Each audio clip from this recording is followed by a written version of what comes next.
I'm 7 years old. My dad has just bought me a book called The Encyclopedia of Monsters.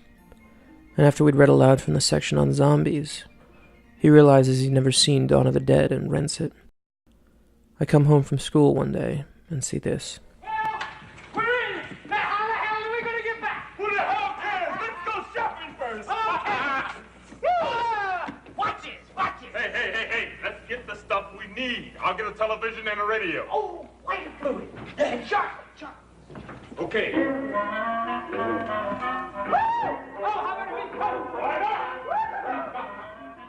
Doesn't look scary. It looks fun. Free. Like two men had gone looking for paradise, were this close to achieving it. And that was George Romero.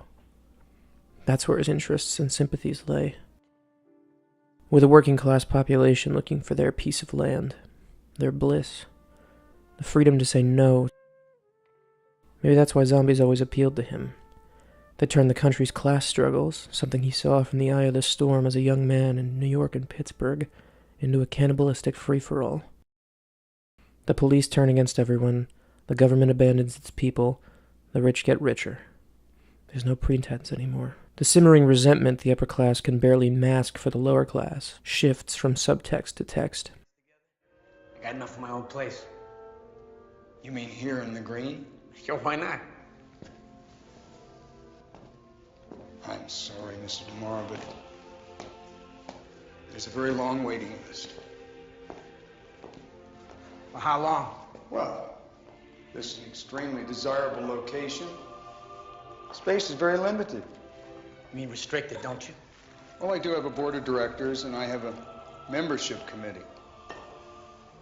They have to approve. Don't do this to me. Don't. Material wealth coupled with ego turns sane men evil. It's ours. We took it. It's ours.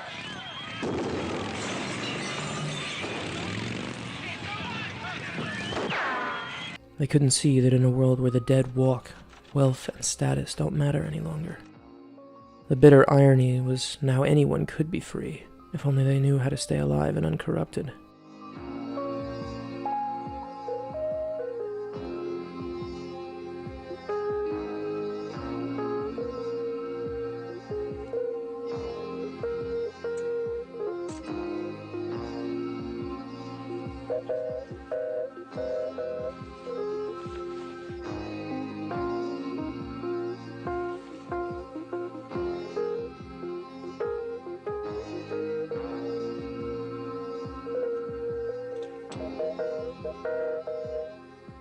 Hey! Great, and when you finish the roll, we'll drop it off at the drugstore.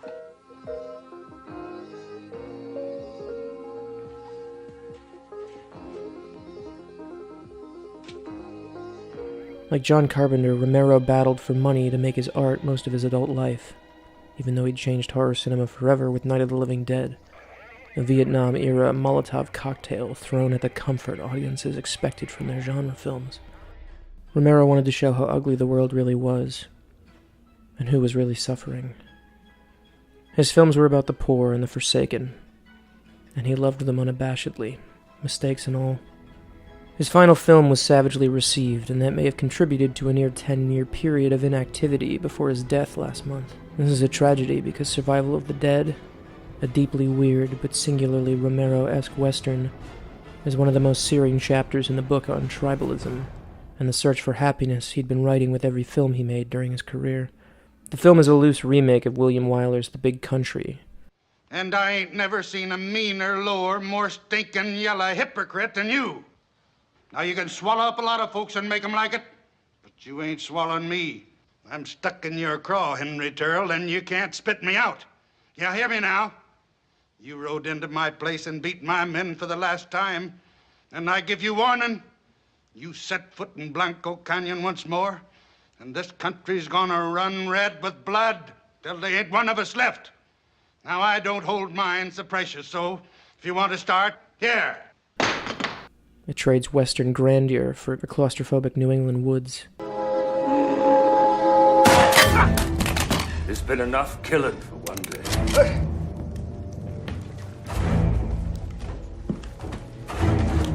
boys must not have heard me. I said there's been enough killing. You have us outnumbered, the way the Muldoons have outnumbered the O'Flynns from the beginning. Now listen to me, Seamus. Plum's always been a safe place where a man can live a prideful life. We can keep it that way. But only if we do what we have to do. Killing our own kind, like they didn't belong to us. Putting the dead to sleep before they put all of us to sleep. I have faith. Two clans on an island think they know how best to handle the zombie epidemic that's ravaged the world outside. Neither will give an inch or listen to reason.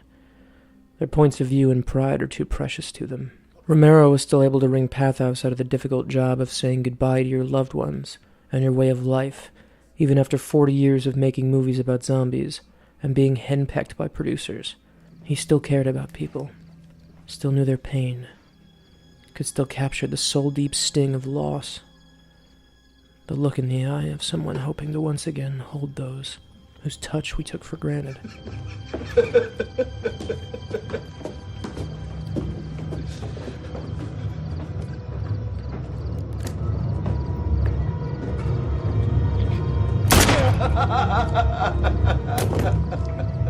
The endless struggle seems, unfortunately, like it will never not be relevant.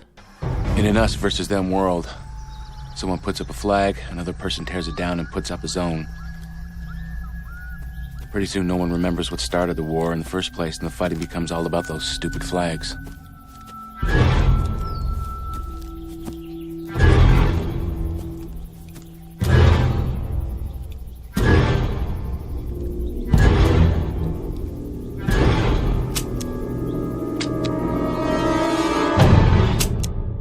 Survival's curious mix of clan politics and existential dread was pure Romero. Sure, no disrespect, but we set out trying to keep these deadheads alive, and lately we've been shooting them down like these mad dogs. Those that don't show promise. What about those people over in the marsh? Oh, strangers, no kin of mine. Now we got an obligation to protect ourselves and what's ours. A director always looking forward while letting the past influence him. Every dead body that is not exterminated becomes one of them. It gets up and kills. The people it kills get up and kill. Now every one of those dead people gets up and kills another person. And every one of those gets up and kills. The dead were coming back to life. We should have been afraid of them, but we weren't. They were easy enough to kill, except when they were your buddies.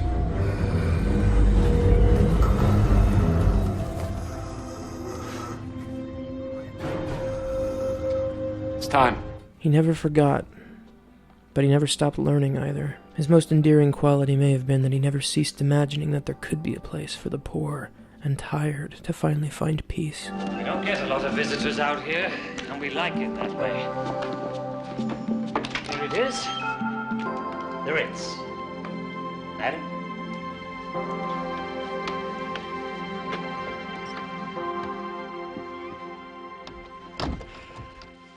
John's probably out the back.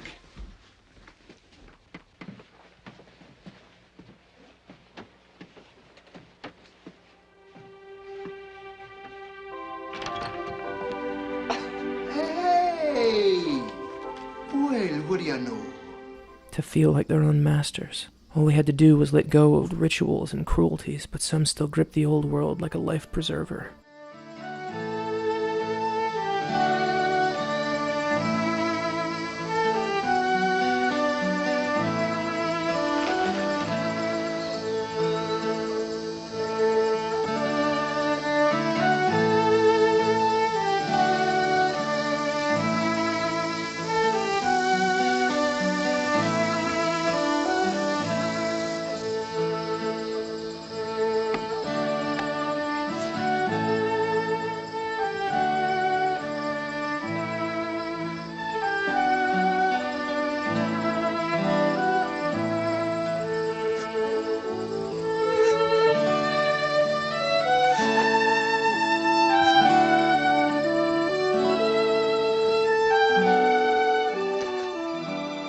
His little community surged on for their place in the sun. And that's something I found in Romero's films. They made me want to make movies. They showed me what a liberal filmmaker looks like. Taught me to never stop, even if the money ran out. Even if you weren't sure anyone would watch. Romero left us a roadmap to happiness as a civilization in our darkest hour. If we're smart, we might someday get around to following it.